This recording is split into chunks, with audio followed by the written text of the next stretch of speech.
एक बार की बात है, एक गरीब इंसान अपनी गरीबी से बहुत परेशान था।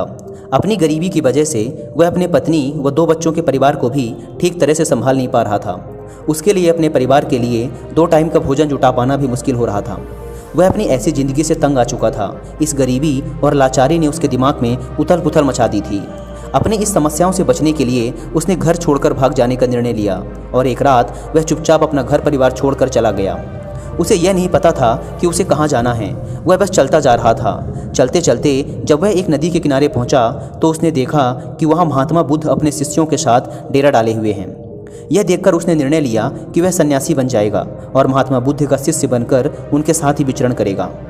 यह निर्णय लेकर वह महात्मा बुद्ध के डेरे में जाता है और उनके चरणों में गिरकर बुद्ध से यह विनती करता है कि वो उसे अपना शिष्य बनाकर अपने साथ रख लें। महात्मा बुद्ध ने उस गरीब इंसान की तरफ ध्यान से देखा और फिर मुस्कुराते हुए बोले, ठीक है, आज से तुम भी मेरे काफिले का हिस्सा हो। अगली सुबह जब महात्मा बुद्ध का काफिला आगे बढ़ा तो वो भी उनके साथ चल पड़ा। गर्मी का मौसम था और तेज धूप भी थी, लेकिन महात्मा बुद्ध का काफिला लगातार बढ़ता जा रहा था। जब वे लोग एक जंगल से गुजर रहे थे तब एक बड़े से पेड़ के नीचे सभी लोग कुछ देर विश्राम करने के लिए रुके। तेज धूप व लंबी यात्रा के कारण महात्मा बुद्ध को बहुत जोरों की प्यास लगी थी। इसलिए महात्मा बुद्ध ने अपने नए शिष्य से कहा, यहाँ पास में ही एक सरोवर है, तुम वहाँ से मेरे लिए पानी ले आओ। महात्मा बुद्ध की आज्ञा पाकर वो गरीब इंसान सरोवर की तरफ पानी लेने चल पड़ा। जब वह सरोवर के पास पहुँचता है तो देखता है कि वहाँ कुछ जंगली जानवर सरोवर के पानी में उछल कूद मचा रहे हैं। उसके सरोवर के पास आते ही सारे जंगली जानवर उससे डरकर वहाँ से भाग गए। उसने देखा कि जानवरों की उछल कूद की वजह से तालाब के नीचे का कीचड़ व सड़े गले पत्ते ऊपर आ गए हैं और सारा पानी मटमैला व गंदा हो गया है। यह देखकर वह बिना पानी लिए ही चुपचाप वहाँ से वापस लौट जाता है और बुद्ध से जाकर कहता है, बुद्धा, उस सरोवर में तो बहुत ही गंदा पानी था, उसे तो पिया ही नहीं जा सकता।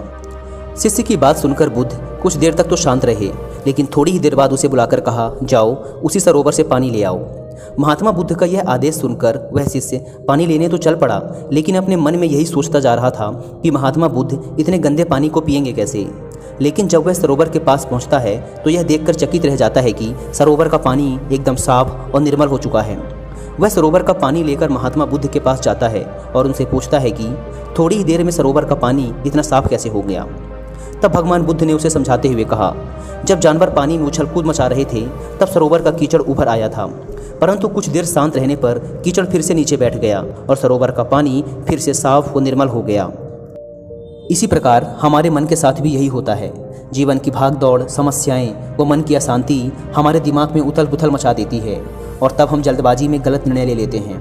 परंतु यदि कोई भी निर्णय लेने से पहले हम अपने दिमाग को शांत रखें और धैर्य के साथ बैठकर सोचें तो हमारे मन की वो उथल पुथल भी पानी के उस कीचड़ की तरह शांत हो जाती है और तब हम जो भी निर्णय लेते हैं वो हमेशा ही सही होता है। इसलिए बुरे समय में इंसान को कभी भी धीरज नहीं खोना चाहिए। महात्मा बुद्ध की यह बात उस इंसान को समझ में आ गई और जब वह शांति से बैठकर अपने द्वारा लिए गए निर्णय के बारे में सोचता है तो उसे एहसास होता है कि उसने घर छोड़कर गलत किया था। उसकी अनुपस्थिति में उसकी पत्नी व दोनों छोटे छोटे बच्चों को और भी बड़ी समस्याओं का सामना करना पड़ेगा। उसे अपने पति व पिता होने का दायित्व निभाना ही पड़ेगा। इसीलिए वो महात्मा बुद्ध से आज्ञा लेकर अपने घर वापस चला जाता है। दोस्तों, इस कहानी से हमने सीखा कि हमें कभी भी अपने निर्णय अशांत दिमाग व जल्दबाजी में नहीं लेना चाहिए, बल्कि दिमाग को शांत रखते हुए वो भविष्य के बारे में सोचकर ही सही निर्णय लिए जा सकते हैं।